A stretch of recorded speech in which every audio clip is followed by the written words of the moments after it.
A dying billionaire's race against time. The heart monitor's steady beep was the only sound in the private suite at Manhattan Presbyterian Hospital when Richard Ashford opened his eyes and realized he was about to die. Not someday, not eventually. Soon. The oncologist had used phrases like aggressive metastasis and weeks, not months. But Richard had stopped listening after the first sentence. 73 years of life, 45 years building a pharmaceutical empire worth $8.3 billion, and he'd be dead before spring. But that wasn't what made him weep at 3 a.m. on that October night. What destroyed him was a memory 32 years old, a gray Toyota Corolla parked outside a New Haven apartment building, its engine running. Inside that car sat a 28-year-old version of himself, watching a young woman with auburn hair struggle up the stairs, carrying groceries in one arm and a 2-year-old daughter in the other. He'd driven away without saying goodbye. "Mr. Ashford?" The night nurse appeared in the doorway. "Can I get you anything?" "My lawyer," Richard whispered, "and a private investigator." Now. What happened next would set in motion the most desperate search of his life, and the only one that truly mattered. Richard Ashford didn't come from money. He came from medical debt, foreclosed houses, and a father who drank himself unconscious every night after losing his job at the steel mill. Erie, Pennsylvania, 1959. Richard was 7 when his mother got sick. Not cold sick or flu sick, but the kind of sick that turned her skin yellow and made her moan in her sleep. Cancer, though they didn't know the word for it yet. They just knew she was dying and couldn't afford the treatment. His father tried. God, he tried. Sold the car, took out loans from loan sharks, even pawned his wedding ring. But 1959 medicine couldn't save someone without money, and by Richard's 8th birthday, his mother was gone. The funeral cost $400 they didn't have. Richard watched his father sign papers he couldn't read, binding them to debt that would follow them for years. That was the wound, the origin story, the moment that programmed Richard Ashford's DNA with a single, burning mission. Money equals survival. Poverty equals death. Never be helpless again. He became obsessed with medical journals at the public library, reading articles he barely understood about treatments and pharmaceuticals. While other kids played baseball, Richard studied biology textbooks stolen from the high school science lab. His teachers noticed. Mrs. Henderson, his 9th grade biology teacher, saw something in the intense, too thin boy who stayed after class asking questions about cellular biology. "You're going to do something important," she told him once. "I don't know what, but you're special, Richard." He remembered that, held on to it during the nights his father came home drunk and violent, during the days they had no electricity, during the endless, grinding poverty that made every day feel like drowning. By 16, Richard had a plan. Full scholarship to Penn State, pre-med track, medical school, then pharmaceutical research. He'd cure what killed his mother. He'd make enough money that no one would ever have to choose between treatment and bankruptcy. Noble goals, pure intentions. He had no idea how much he'd lose along the way. Richard met Sarah Brennan during his junior year at Penn State. She was studying English literature, loved poetry he didn't understand, and laughed at his terrible jokes. She was everything he wasn't. Warm, spontaneous, unafraid of being broke. They moved in together his senior year, a cramped apartment near campus that cost $320 a month. Sarah waited tables while Richard studied obsessively, applying to medical schools and pharmaceutical graduate programs. Then came the night that changed everything. "I'm pregnant," Sarah said. February 1981. Richard was 25, 3 months from graduation, already accepted to Johns Hopkins for his PhD in pharmaceutical chemistry. The room tilted. His entire future, the plan, the escape, the cure, suddenly hung in the balance. That's wonderful, he heard himself say, while his brain screamed calculations. Medical school with a baby, no money, student loans, diapers, formula, daycare. He married her in March. Small ceremony. Sarah's parents glaring at him like he'd ruined their daughter's life. Maybe he had. She dropped out of school to work full-time, her poetry notebook gathering dust on their coffee table. Emily was born in September 1981. Richard held his daughter for exactly 3 minutes before anxiety consumed him. She was so small, so fragile, so expensive. Formula cost $15 a week they didn't have. Diapers were $22 a box. Doctor visits were $45 each. He was drowning in the same poverty that killed his mother. Richard started his PhD program at Hopkins 2 weeks after Emily was born. 4 hours of sleep a night, commuting between Baltimore and their New Haven apartment, missing his daughter's first smile, first laugh, first steps. Sarah grew quieter, exhausted. The light in her eyes dimmed with every month Richard wasn't there. "I'm doing this for us," he'd say during their rare phone calls. "No," Sarah replied once, her voice flat. "You're doing this to us." By Emily's second birthday, Richard had his first breakthrough, a novel method of drug delivery that could revolutionize cancer treatment. His advisor called it brilliant, potentially worth millions. Millions. The word echoed in Richard's head like a prayer, but it required more time, more research, more time away. And Sarah was breaking. "I can't do this anymore," she said during his Christmas visit home. Emily was asleep in her crib, unaware her family was fracturing. "You're never here. Emily doesn't even know you." 2 more years, Richard pleaded, maybe 3. "Then we're set for life, I promise." Sarah's laugh was bitter. "She'll be 5 years old, Richard. She'll have spent her entire childhood without a father." "She'll have everything," Richard insisted. "Security, education. She'll never worry about money like I did. She'll worry about why her father didn't love her enough to stay." The fight lasted 4 hours. It ended with Richard storming out, driving back to Baltimore, and burying himself in research for 3 months straight. When he finally came home in March 1984, Sarah had packed his things. "I'm done," she said simply. Emily clung to her leg, staring at the stranger her father had become. "I filed for divorce. You can have visitation rights, but I won't force her to know someone who's never here." Richard stood in that doorway, his life splitting into 2 paths. One path, stay, be a father, give up the research that consumed him. The other, keep going, finish the breakthrough, become the success he'd promised himself. He chose wrong. "I'll send money," he said, "for Emily, for everything she needs." He saw something die in Sarah's eyes. That's not what she needs. Richard left that night, drove to a motel, told himself it was temporary, that he'd fix things once the research was done, once he had the money to prove he'd been right. He was lying to himself. The next 15 years were a blur of success, so extreme, it felt like revenge against poverty itself. Richard's drug delivery system became the foundation of Ashford Pharmaceuticals, founded in 1986 with $2 million in venture capital.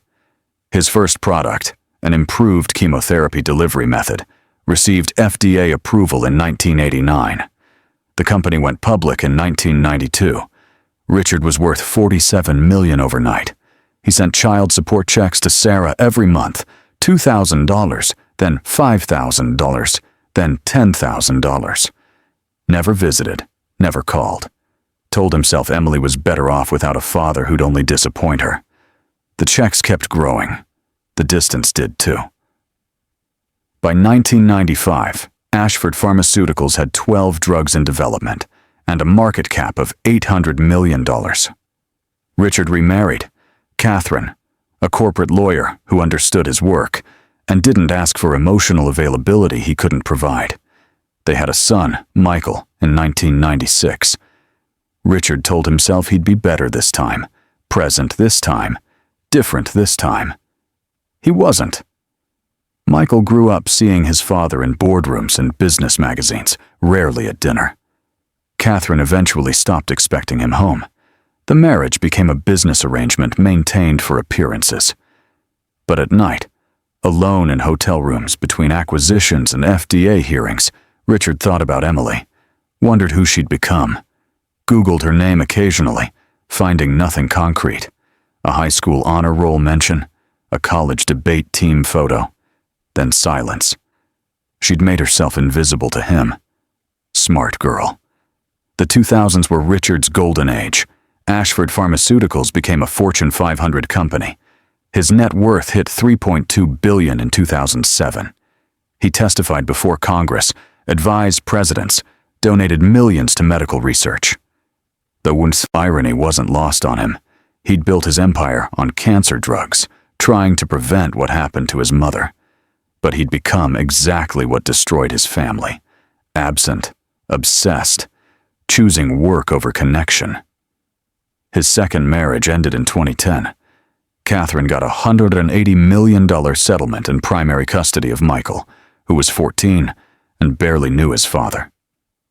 "You're not a bad man," Catherine said when signing the papers. "You're just not a present one. And that's somehow worse." Richard threw himself deeper into work, acquired 3 competitors, expanded into 14 countries, grew Ashford Pharmaceuticals to a $7.8 billion valuation by 2015. He was 62, one of the wealthiest men in America, and completely alone. His son Michael spoke to him twice a year, birthday and Christmas calls that lasted 6 minutes. His ex-wife Catherine had remarried and moved to California. His business partners respected him, but didn't like him. He'd built an empire of pharmaceuticals designed to extend life while hollowing out his own. At night, Richard still thought about Emily. She'd be 34 now, probably married, maybe with children of her own. He'd sent child support until she turned 18, then college fund contributions totaling $400,000 that Sarah never refused. He wondered if Emily knew where the money came from, if she cared, if she thought about him at all. He wondered, but never reached out. What would he say? "Sorry I chose money over you, but look how successful I became." Even Richard knew that was obscene. His relationship with Michael followed the same tragic script. After the divorce, Richard scheduled quarterly father-son dinners that felt like business meetings. Michael was polite, distant, clearly counting minutes until he could leave. By 17, Michael stopped pretending. "Why do you bother?" he asked during their last dinner before college. "You don't actually want to know me. You want to feel like you tried." Richard felt something crack in his chest. "That's not fair. I'm here." "Your body is here," Michael said quietly. "You've never been here." The boy left for Stanford 2 months later. Richard sent a check for his full tuition, $280,000 for 4 years, and got a 2-word text response. "Thanks. Bye." He told himself it was teenage angst, that Michael would understand when he was older, when he saw what Richard had built, what he'd secured for his future. Deep down, Richard knew the truth. He'd made the same mistake twice, traded sons for success, convinced himself that providing wealth equaled providing love. His mother had died of poverty.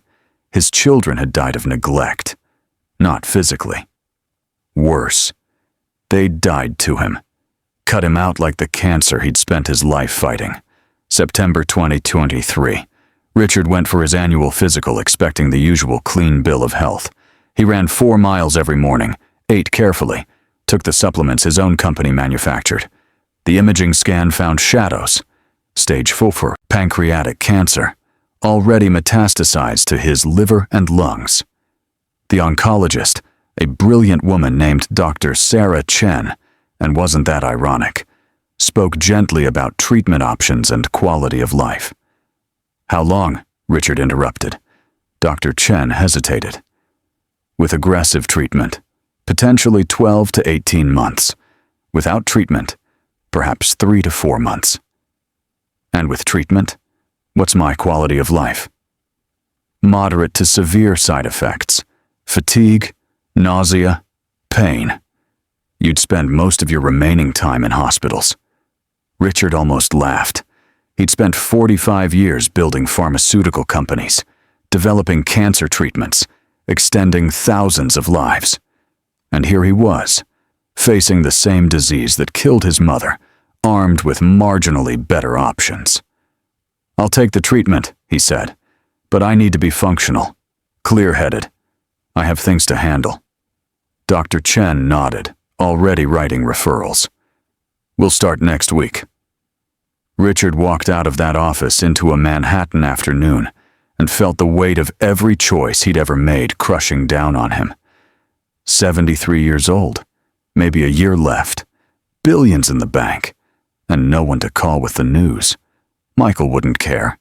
Catherine would be polite. Business partners would start maneuvering for succession. The board would demand transition plans. None of it mattered. In that moment, walking through Central Park toward his empty penthouse, Richard Ashford finally understood what he'd lost. Not money. He had more than he could spend in 10 lifetimes. Not success. His company would outlive him by decades. He'd lost the only thing that mattered. People who loved him. And the worst part? He'd thrown them away himself. Driven off Sarah, abandoned Emily, neglected Michael. He'd chosen his empire over his family so many times, it became reflex. Now he was dying alone in the kingdom he built. Richard made it to his apartment before breaking down. 73 years old, 8.3 billion in assets, and he sobbed on his marble floor like the 8-year-old boy watching his mother die because they couldn't afford treatment. When the tears stopped, a terrible clarity emerged. He had 1 year, maybe less. One last chance to fix the unfixable. He pulled out his phone and made 2 calls. First, Bernard Hastings, his personal attorney for 23 years. "Bernard, I need you to find someone. Her name is Emily Ashford. Well, she might have changed it. Born September 1981. Last known mother Sarah Brennan, New Haven area. I need her found immediately." Silence on the line. "Richard, are you all right?" "I'm dying, Bernard. Pancreatic cancer. And I need to find my daughter before I'm gone." Second call. Marcus Rivera, a private investigator who'd handled discreet corporate matters for years. "Marcus, this isn't corporate. It's personal. I need you to find someone I haven't seen in 32 years. "Who?" "My daughter." Finding Emily Ashford proved harder than anticipated. She'd made herself deliberately invisible. Marcus Rivera discovered Sarah Brennan had remarried in 1989, Sarah Montgomery now, and moved to Portland, Oregon. Phone disconnected. No forwarding address. Emily's paper trail vanished after college graduation from Reed College in 2003. "She doesn't want to be found," Marcus reported after 3 weeks. "No social media presence, no professional profiles, no property records under either name. She's a ghost." "Keep looking," Richard ordered. The chemotherapy had started, his hair falling out, energy draining, but his mind still sharp. Offer money for information, find old friends, classmates, anyone. Bernard Hastings approached the problem differently, hiring genealogy specialists and data analysts. They found fragments, a credit card application from 2005, a voter registration from 2008, changed party affiliation, then went inactive, a library card from 2012. Nothing current, nothing useful. Richard spent his mornings in treatment and his afternoons obsessing over Emily's ghost trail. His company's board pressed for succession planning. He ignored them. Michael texted once, hearing about the diagnosis through Catherine, offering perfunctory condolences. "If you need anything, Michael's text read. "Come see me," Richard replied. No response. Days turned into weeks. October became November. The cancer progressed despite treatment. Dr. Chen adjusted his prognosis downward. 9 months, maybe 10. "We need to discuss hospice planning," she said gently. "Advance directives, end-of-life care preferences." "Find my daughter first," Richard said. "Everything else can wait." December brought their first breakthrough. Marcus found a former Reed College roommate, Jennifer Cho, now a therapist in Seattle, willing to talk. "I haven't spoken to Emily in years," Jennifer said over coffee. She was intensely private about her family. I knew her father was wealthy and absent, but she refused to take his money after college. "Do you know where she is now?" Jennifer hesitated. "Look, she's been through a lot. She built a life independent of her father's influence. I don't know if finding her will help either of you." "I'm dying," Richard said flatly. He'd insisted on attending this meeting personally, against Bernard's advice. "I have maybe 6 months. I'm not trying to fix everything or demand forgiveness. I just want to tell her I'm sorry before I can't." Jennifer studied his gaunt face, the toll of chemotherapy obvious. "Finally. She's in Philadelphia, works as a counselor for homeless youth.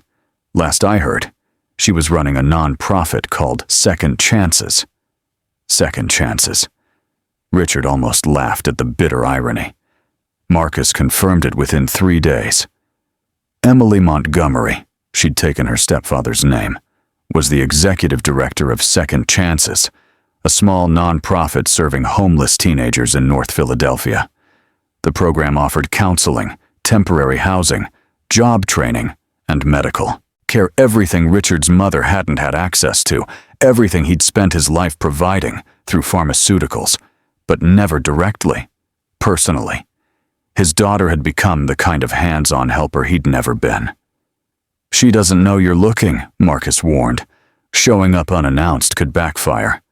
"Write her a letter," Bernard suggested. "Explain the situation. Request a meeting." Richard spent 2 days drafting that letter. Every version felt wrong. Too apologetic, too defensive, too desperate.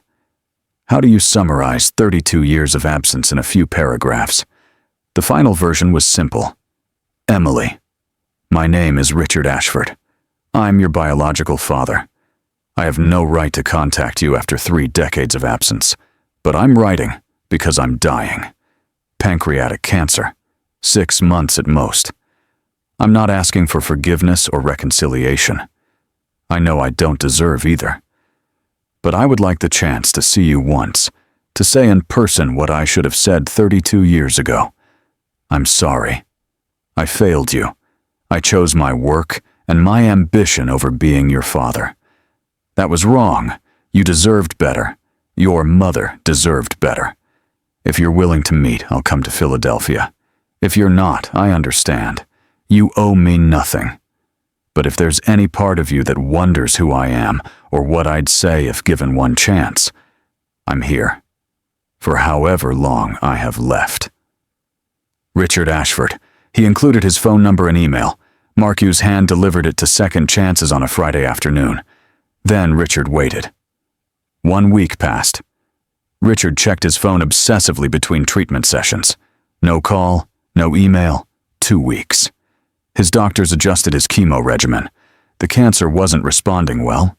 Projected timeline, 4 months, possibly less. 3 weeks. Christmas came and went. Michael sent a gift card. Catherine sent a polite card. The board pushed for immediate succession planning. Richard refused to engage with any of it. He'd spent his life building Ashford Pharmaceuticals. Let it survive or collapse without him. He didn't care anymore. On New Year's Eve, his phone rang. Unknown number. "Hello." Silence. Then, "This is Emily Montgomery." Richard's hands shook so badly he almost dropped the phone. "Emily, thank you for calling. I wasn't sure you would." "I almost didn't." Her voice was controlled, careful. "My mother advised against it. She said you'd hurt me again. She's probably right. A long pause. Why now? Why after 32 years? Because I'm dying. And I'm finally being honest about what I destroyed. I can't fix it, but I can acknowledge it. What do you want from me? Nothing. Just a chance to apologize in person. To let you ask whatever questions you have. You can scream at me if you want. You've earned that right. Emily was quiet for so long Richard thought she'd hung up. Finally. I work at Second Chances in Philadelphia. If you want to meet, come here. See what I do. See the life I built without you. When? Tomorrow. 2 p.m. Come alone. The line went dead. Richard sat in his penthouse, hands still shaking, and realized he was terrified. He'd faced hostile boardrooms, congressional hearings, billion-dollar negotiations. None of it compared to facing the daughter he'd abandoned 32 years ago. He'd demanded this meeting. Now he had to survive it. The building was a converted warehouse in a rough neighborhood. Graffiti-tagged walls, broken sidewalks, the urban decay Richard had spent his life escaping. Inside was different. Bright paint, donated furniture, a rec room where teenagers played video games and did homework. The walls displayed art projects and achievement certificates. This was Emily's world. A staff member, a young black woman with kind eyes, greeted him. "Mr. Ashford? Emily's in her office. Second door on the left."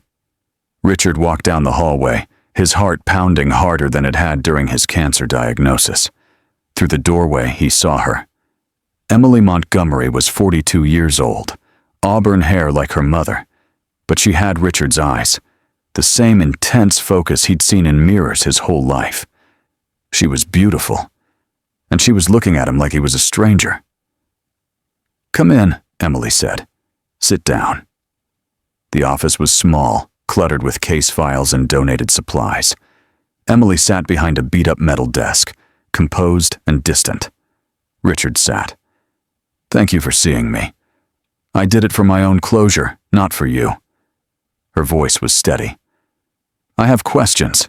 You're going to answer them honestly, or this meeting ends." "Fair enough." Emily pulled out a yellow legal pad covered in handwritten notes. "I prepared these questions over the past week. I want to understand who you are and why you made the choices you did." Richard nodded. "First question. Do you remember the last time you saw me?" "Yes. You were 2 years old, in your apartment in New Haven. Your mother told me to leave and I left." "You chose to leave," Emily corrected. "My mother gave you options. You chose your career." "Yes. Did you ever regret it?" Richard's throat tightened. "Every single day, but I was too proud and too scared to admit it." Emily made a note. "Second question. Did you ever try to reach out? Visit? Call? Anything?" "No." "Why?" "Because I convinced myself you were better off without me. That money was enough, that Sarah would remarry someone better." He paused. "I was lying to myself. The truth was, I was too focused on building my company to be a father. And by the time I realized what I'd lost, I thought it was too late." "It was," Emily said quietly. "You can't get those years back." "I know." They sat in silence. Richard could hear teenagers laughing in the rec room, the sound of life and hope he'd never provided his own children. Emily looked down at her notes. "Third question.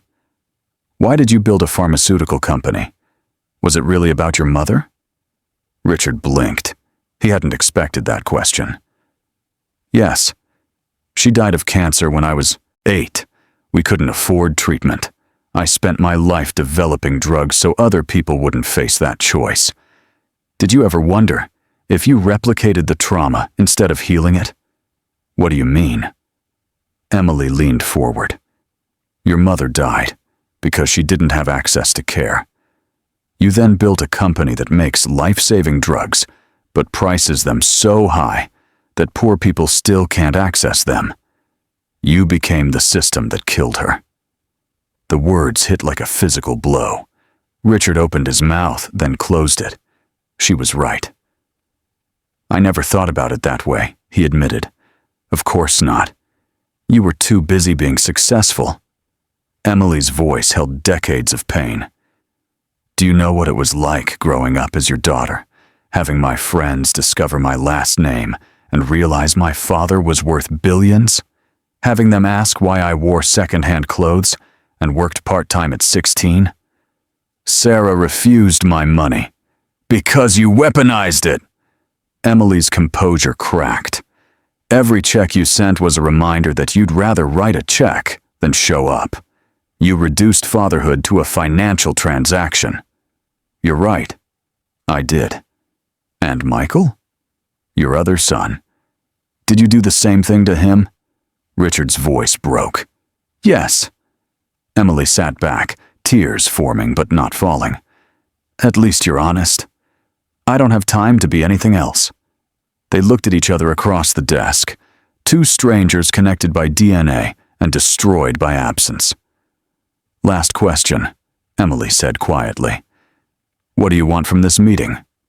Richard had prepared an answer, rehearsed it during the drive from New York, but sitting across from his daughter, seeing the life she'd built, the strength she'd found without him, all his prepared words felt hollow. "I want you to know I'm proud of you," he said finally. "This place, what you've built, the kids you help, you became everything I should have been." Emily's mask finally broke. Tears spilled. "That's not fair. You can't show up dying and say things like that. I know it's not fair. Nothing about this is fair.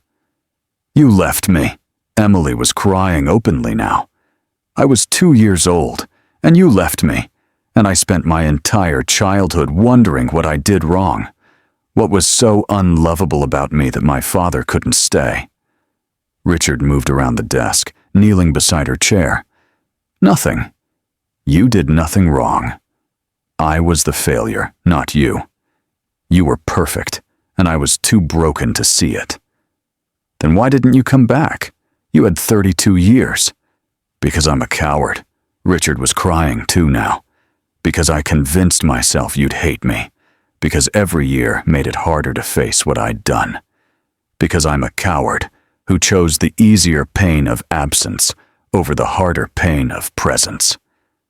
Emily turned to face him, 42 years of grief and rage and longing in her eyes. "I needed you. I needed my father. And you weren't there. I know. I'm sorry.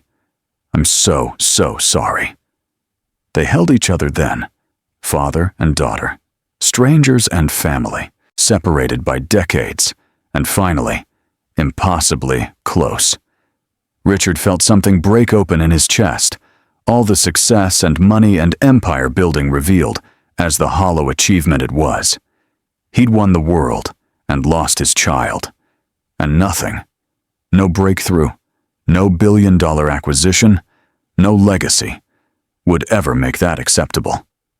When they finally pulled apart, Emily wiped her eyes and said something that broke him further. "I forgive you." "You don't have to." "I forgive you," she repeated. "Not because you deserve it, but because I deserve to stop carrying your failure." Richard nodded, unable to speak. Emily took a shaky breath. "I have work to do. Kids depending on me. But if you want, we could have dinner tomorrow. You could tell me about your life. I could tell you about mine. We can't fix the past, but maybe we could start something new. I'd like that more than anything. Don't make promises you can't keep. I won't. I have maybe 4 months left, but I'd like to spend as much of it as possible getting to know you." Emily studied him, the gaunt face, the exhaustion, the obvious toll of terminal illness. "Okay. Tomorrow night. There's a diner 2 blocks from here. Come at 7 p.m. "I'll be there." Richard Ashford spent the next 4 months in Philadelphia. He rented an apartment near Second Chances and became a fixture in Emily's life. Not as a father trying to make up for lost time. That was impossible. But as a man trying to understand the daughter he'd never known. They had dinner every week. Emily told him about her childhood, the stepfather, who'd been present and kind, her decision to dedicate her life to helping kids like she'd been, abandoned, angry, desperate for someone to see them. Richard told her about his mother, the trauma that shaped him, the empire he'd built trying to outrun poverty and death. He was honest about his mistakes with Michael, his failed marriages, the loneliness of success. "Do you regret it?" Emily asked one night in March. "Building Ashford Pharmaceuticals, all of it?" Richard thought carefully. "I regret my choices. But the company itself, it saved thousands of lives. That matters. Even if it cost your own." "Yes, even then." He paused. "But if I could go back, I'd do it differently. I'd find a way to be successful and present. Other people do. I just didn't try." Emily reached across the table and took his hand. "At least you're honest now. It's easier when you're dying." They laughed, dark, painful laughter that came from 32 years of absence, finally acknowledged. Richard also made changes. He restructured Ashford Pharmaceuticals' pricing models, implementing income-based subsidies for patients who couldn't afford treatment. The board fought him. He fired 3 directors and forced it through anyway. "This is terrible for shareholder value," Bernard warned. "I don't care. My mother couldn't afford treatment. Emily was right. I became the system that killed her. I'm fixing that." He also reached out to Michael, who came to Philadelphia for a weekend in April. It was awkward, painful, and brutally honest. "I can't forgive you the way Emily has," Michael said. "You weren't absent for 2 years. You were absent for 26. I know. I'm not asking for forgiveness. Then what do you want?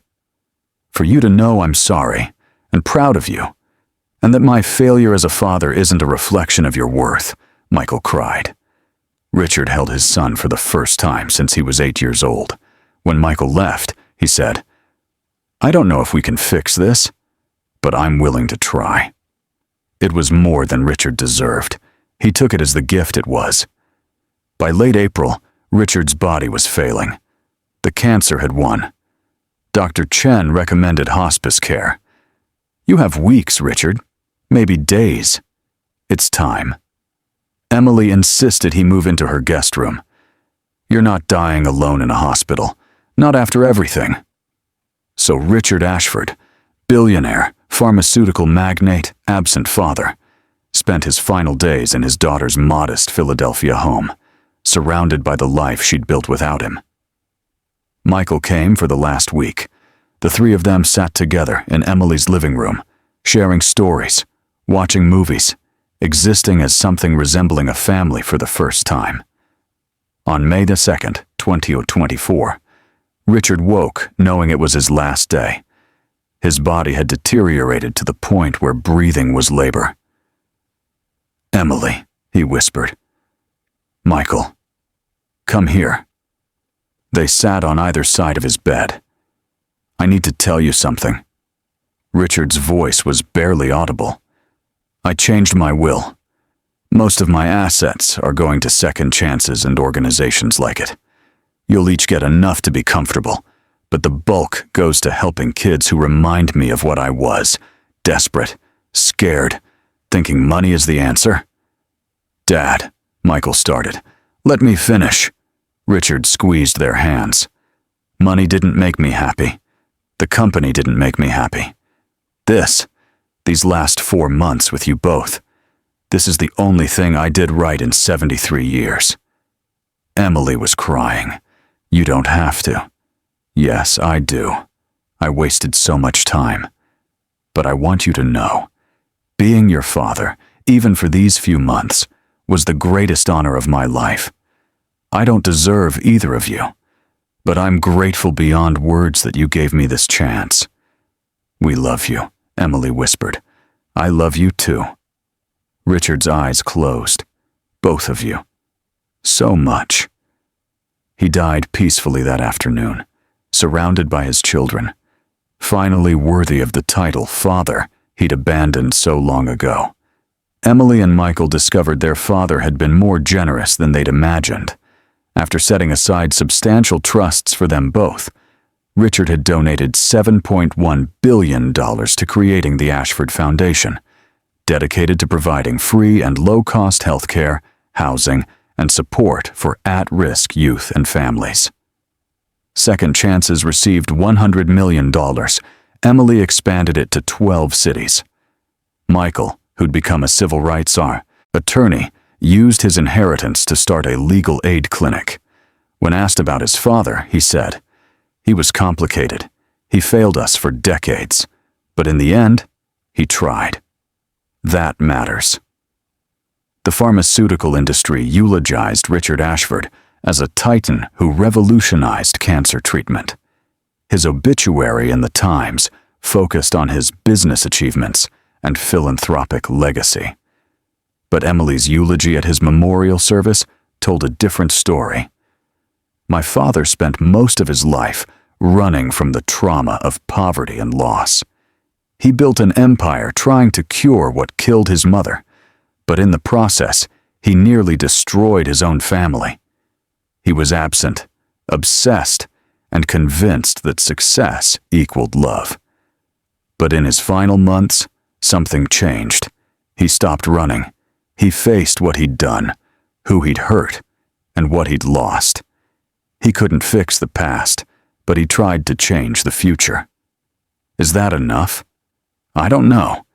Can 4 months make up for 32 years? No. But it's something. And sometimes, something is all you get. My father's legacy isn't his company or his wealth. It's the lesson he learned too late. The only thing that matters is showing up for the people you love. Everything else is just noise." She finished with something Richard had told her in their last conversation. He said, "Tell people to stop running. Stop hiding behind work and money and success. Stop telling yourself there's time. There isn't. Choose love. Choose presence. Choose your children." That's what he'd want remembered. Not the billionaire. Not the CEO. Just a man who learned too late what mattered and spent his last days trying to pass on that hard-won wisdom. I miss him. Despite everything, I miss my father. 10 years later, Emily Montgomery Ashford stood in front of Second Chance's flagship location, a 5-story building in Philadelphia, serving 300 kids at a time.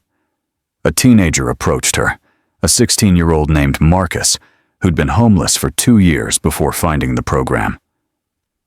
"Ms. Emily," Marcus asked, "is it true your dad was a billionaire?" "Yes." "And he left you all that money?" "Some of it." Marcus looked confused. "Then why do you work here? You could do anything." Emily smiled. "My father spent his life learning an important lesson. Money doesn't fix what's broken. Connection does. Showing up does. Being present for people who need you, that's what matters." Did he teach you that? In a way, by doing the opposite for most of his life, then finally getting it right at the end. She looked up at the building, at the kids streaming through doors her father's final gift had provided. Richard Ashford had spent 73 years building an empire. He'd spent 4 months building a relationship. Only one of them mattered in the end.